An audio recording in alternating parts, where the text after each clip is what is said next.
বহু বছর আগের কথা। ভারতের এক ছোট রাজ্যে নীলামপুর নামক এক ছোট্ট গ্রাম ছিল।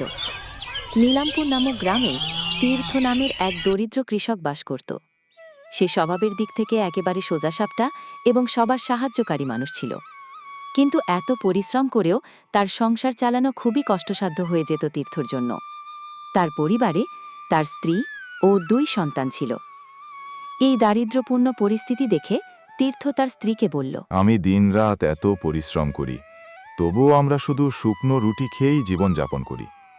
কিন্তু তোমার কি মনে হয় আমাদের কাছে কখনো এত টাকা থাকবে যে আমরা ভালো খাবার খেতে পারবো এবং আরামের জীবনযাপন করতে পারবো? তীর্থকে এত হতাশাবস্থায় দেখে তীর্থের স্ত্রীর খুব খারাপ লাগে। তীর্থকে সাহস দেওয়ার জন্য সে তীর্থকে বলে, আপনি এত নিরাশ কেন হচ্ছেন? আপনি আপনার কাজ সততা ও পরিশ্রমের সাথে করতে থাকুন। ভগবান আমাদের এর ফল অবশ্যই দেবেন এবং সব জিনিস ঠিক সময়েই আসে। আপনি কখনো কারো খারাপ করেননি, বরং যখনই কেউ সাহায্য চেয়েছে আপনি সঙ্গে সঙ্গে তার সাহায্য করেছেন। ভগবান আপনাকে এর বদলে ভালো ফল অবশ্যই দেবেন। তীর্থর স্ত্রী এইভাবে কথা বলে তীর্থকে সান্ত্বনা দিত। তীর্থর একটি বড় ভাই তুহিনও এই গ্রামে থাকত। 2 ভাই বাবার মৃত্যুর পর জমি সমানভাবে ভাগ করে নিয়েছিল। তুহিন একজন চতুর ব্যক্তি ছিল। সে চতুরায়ের মাধ্যমে ভালো ও উর্বর জমি নিয়ে নিয়েছিল এবং অপকারী জমি তীর্থকে দিয়ে দিয়েছিল। তুহিনের নিজের জমি থেকে উৎপন্ন ফসল থেকে ভালো লাভ হতো। তুহিন কখনোই তার ছোট ভাইকে সাহায্য করত না। তা সত্ত্বেও তীর্থ কখনোই এ বিষয়ে অভিযোগ করেনি। তীর্থ তার ক্ষেতগুলোতে কঠোর পরিশ্রম করত। একদিন সকালবেলা মাঠে যাওয়ার আগে তীর্থ তার স্ত্রীকে বলল, আমি ক্ষেতের জমি লাঙ্গল দিতে যাচ্ছি। আজ সারা দিন ওখানেই থাকব। সন্ধ্যা পর্যন্ত কাজ শেষ করতে পারবো। তুমি তোমার যত্ন নিও এবং সময় মতো খেয়ে নিও, আর বাচ্চাদেরও খাইয়ে দিও, ঠিক আছে? কিন্তু তুমি কি খাওয়ার জন্য বাড়িতে আসবে না? তীর্থ জানত যে বাড়িতে শুধুমাত্র অল্প রান্নার সামগ্রী অবশিষ্ট ছিল। তাই সে সচেতনভাবে তার স্ত্রীকে বলল, দেখো, আমি ওখানেই কিছু খেয়ে নেব, কিন্তু তুমি সময় মতো অবশ্যই খেও। তীর্থ যখন ক্ষেতের দিকে যাচ্ছিল তখন তুহিন পিছন থেকে তাকে ডাকল। ও তীর্থ, শুনো তো ভাই। ও তুহিন ভাইয়া, তুমি? তীর্থ, দেখো, আমাকে তোমার বৌদিকে নিয়ে শহরের ডাক্তারকে দেখাতে যেতে হবে। যদি আজ তুমি আমার জমি চাষ করে দাও তাহলে খুব দয়া হবে। এটি শুনেই তীর্থ চিন্তায় পড়ে যায়। তুহিন ভাইয়া, কিন্তু আজ তো আমাকে নিজের ক্ষেতেও চাষ করতে হবে। তুহিন খুবই চতুর ব্যক্তি ছিল। সে কথার জাল বিছিয়ে তীর্থকে ফাঁসিয়ে নেয়। ওরে ভাই, আজ আমার ক্ষেতে চাষ করা খুব জরুরি এবং তোমার বৌদিকে শহরের ডাক্তার দেখাতে নিয়ে যাওয়া খুব দরকারি। এই কাজ এতটাই জরুরি, যদি না হতো তাহলে আমি তোমাকে বলতাম না, কিন্তু তোমাকে ছাড়া আমার আর কে আছে? তীর্থ তার ভাইয়ের আবেগপূর্ণ কথায় প্রভাবিত হয়ে যায় এবং সে বলে, এটা তো একদম ঠিক কথা। যখন এক ভাই আরেক ভাইয়ের কাজে আসবে না, তখন কে আসবে? তুহিন ভাইয়া, আপনি চিন্তা করবেন না। আমি আজ আগে আপনার জমিতে চাষ করব, তারপর নিজের ক্ষেতে চাষ করব। আপনি বৌদিকে নিয়ে ডাক্তার দেখাতে যান। ধন্যবাদ তীর্থ, তুমি আমার বড় সমস্যার সমাধান করে দিলে। তুমি সন্ধ্যা পর্যন্ত আমার ক্ষেতের চাষ অবশ্যই করে দিও, ঠিক আছে? আমি সন্ধ্যার মধ্যে ফিরব। এইভাবে সে কথার ফাঁদে ফেলে তুহিন তীর্থকে নিজের ক্ষেত চাষের কাজে লাগিয়ে দেয়। তারপর নিজের কাজে বেরিয়ে যায়। তীর্থ পুরো দিন পরিশ্রম করে তুহিনের জমি চাষ করে দেয়। সন্ধ্যায় যখন তুহিন ক্ষেত দেখতে আসে তখন দেখে পুরো ক্ষেত চাষ করা হয়েছে দেখে মনে মনে খুশি হয় তুহিন, আর মনে মনে বিড়বিড় করে, কতটা বোকা আমার ছোট ভাই। আমি ওকে আমার কথায় ফাঁসিয়ে দিলাম, আর সেই বোকা নিজের সব কাজ ফেলে সারা দিন আমার জমি চাষ করতে লাগিয়ে দিল। চলো, আমার কি, আমার তো কাজ হয়েই গেল। তুহিন তীর্থকে বলায়, ওরে ভাই, অনেক অনেক ধন্যবাদ। তুমি তো আমার পুরো জমি চাষ করে দিলে। তোমার জন্যই আমি কাল আরামে এতে বীজ বপন করতে পারবো। এতে ধন্যবাদ কিসের ভাই? ভাই হিসেবে বড় ভাইয়ের সাহায্য করা তো আমার দায়িত্ব। পরিশ্রান্ত তীর্থ তার বাড়ি ফিরে আসে। তীর্থকে এত ক্লান্ত দেখে তীর্থর স্ত্রী তীর্থকে বলে, আপনি হাত মুখ ধুয়ে নিন, তারপর খেয়ে নিন। আপনাকে খুবই ক্লান্ত দেখাচ্ছে। তীর্থ মনে মনে ভাবি, আমার জন্য খাবার নিশ্চয়ই থাকবে না, আর থাকলেও হয়তো ও কিছুই খায়নি। তীর্থ তার স্ত্রীকে বলল, এই খাবার তুমি খেয়ে নাও, আমার একটুও খিদে নেই। কি হয়েছে? তোমার খিদে কেন লাগেনি? আজ তো তুহিন ভাইয়ের ক্ষেতে কাজ চলছিল, তিনি আমাকে খাবার খাইয়ে দিল। এখন আমার আর খাবার ইচ্ছাও নেই। ঘরের পরিস্থিতি দেখে তীর্থর মন খুবই দুঃখী হয় এবং সে ভাবে, হে ভগবান, আমি কত অসহায় যে নিজের স্ত্রীরও পেট ভরতে পারছি না। সে ক্ষুধার্ত অবস্থাতেই ঘরের সব কাজ করে, তবু আমাকে কিচ্ছু বলে না। তার এই অবস্থা আমি সহ্য করতে পারছি না। সব ভাবতে ভাবতে তীর্থ ঘুমিয়ে পড়ে আর স্বপ্নের মধ্যে সে দেখে যে লক্ষ্মীদেবী তার উপর সোনার মুদ্রার বৃষ্টি করছেন। পরদিন সকালে তীর্থ জেগেই তার স্বপ্নের কথা স্ত্রীর সঙ্গে ভাগ করে।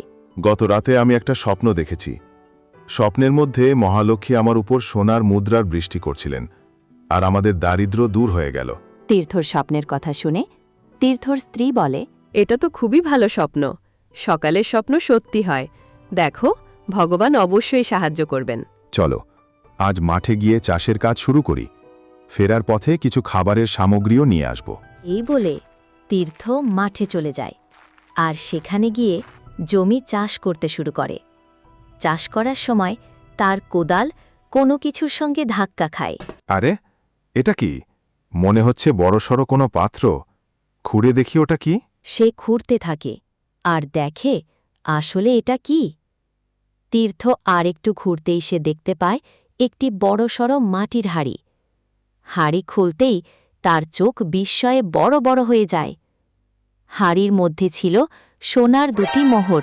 সোনার মোহর দেখে তীর্থ বলে, আরে এটা কি? হাড়ির ভেতরে সোনার দুটি মোহর।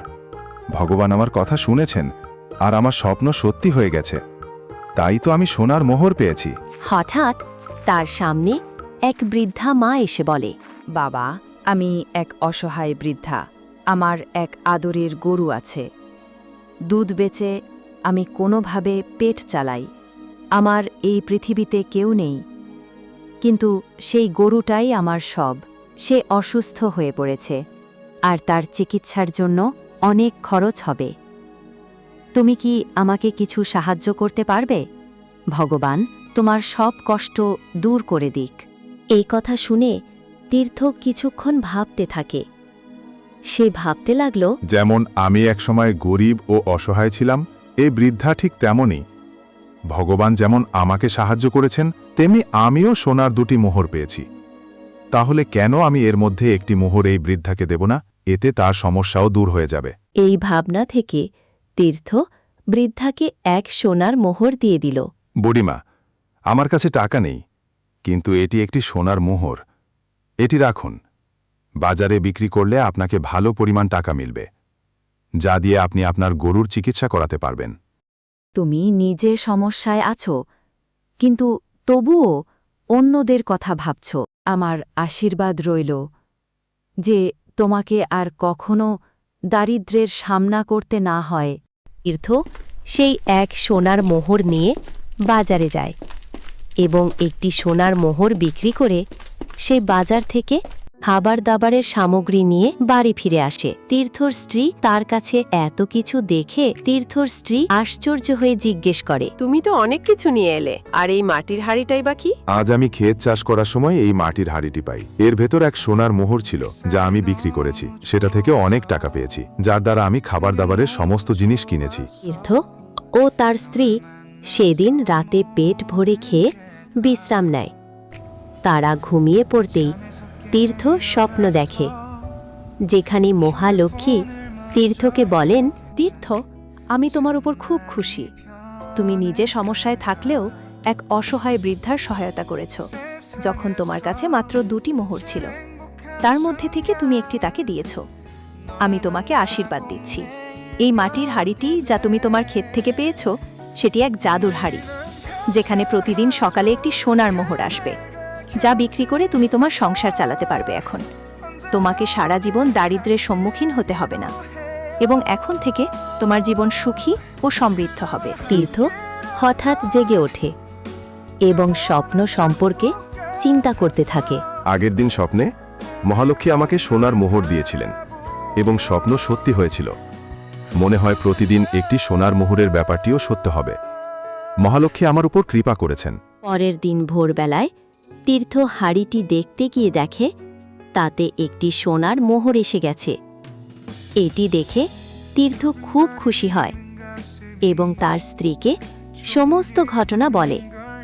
তীর্থকে এত খুশি দেখে তার স্ত্রী তাকে বলে, দেখলে তো, আমি বলেছিলাম সময় মতো সব ঠিক হয়ে যাবে।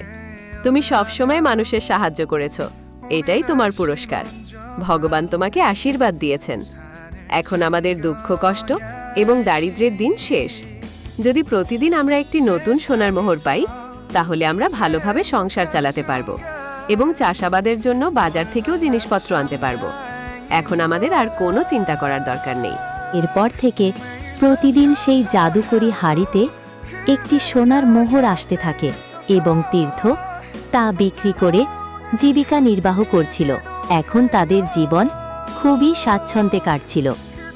তীর্থর বাড়িতে এভাবে টাকা আসতে দেখে তুহিন চিন্তায় পড়ে যায় যে শেষ পর্যন্ত তার কাছে টাকা আসছে কোথা থেকে তা জানার জন্য তুহিন তীর্থকে বলে, ওরে ভাই, কেমন চলছে জীবন? আমি শুনেছি তুমি তোমার বাড়ির খুব ভালোভাবে মেরামত করিয়েছ এবং ঘরের জন্য প্রচুর জিনিসপত্র কিনেছ। কোথা থেকে লটারি লেগেছে নাকি? তীর্থ খুব সোজা সাপটা ছিল। তার ভাইকে সব সত্য বলে দেয় তীর্থ। ভাইয়া, আমি তোমাকে বলেছিলাম না যে আমার স্ত্রী আমাকে বলেছে যে ভগবান আমাদের সততার ফল অবশ্যই দেন। শুধু এটুকুই বোঝার চেষ্টা করো যে ভগবান আমাদের সাহায্য করেছেন এবং আমাকে একটি জাদুর হাড়ি দিয়েছেন, যেখানে প্রতিদিন না একটি সোনার মুদ্রা পাই। শুধু এটাই দিয়ে আমাদের জীবন স্বাচ্ছন্দ্যে কাটছে ভাইয়া। জাদুর হাড়ির কথা শুনে তুহিনের মাথা ঘুরে যায় এবং তার মনে সেই জাদুর হাড়িটি পাওয়ার লোভ জাগে। একদিন সে সুযোগ বুঝে তীর্থর ঘরে ঢুকে পড়ে। তার সামনে সেই জাদুর হাড়িটি দেখতে পায়। জাদুর হাড়ি দেখে তুহিন বলে, আরে, এই তো সেই জাদুর হাঁড়ি। আমাকে তো এটা পেতে বেশি পরিশ্রম করতে হলো না। চলো, আমার কাজ হয়ে গেছে। এটাকে নিজের বাড়িতে নিয়ে যাব এবং প্রতিদিন এর থেকে একটি সোনার মুদ্রা তুলব। তুহিন যেই না সেই হাড়িটিকে স্পর্শ করে, সেই জাদুর হাড়িটি সেখান থেকে অদৃশ্য হয়ে যায়। হাড়িটি অদৃশ্য হতে দেখে তুহিন ভয় পেয়ে যায় আর ভাবে, আরে, এটা কি হলো?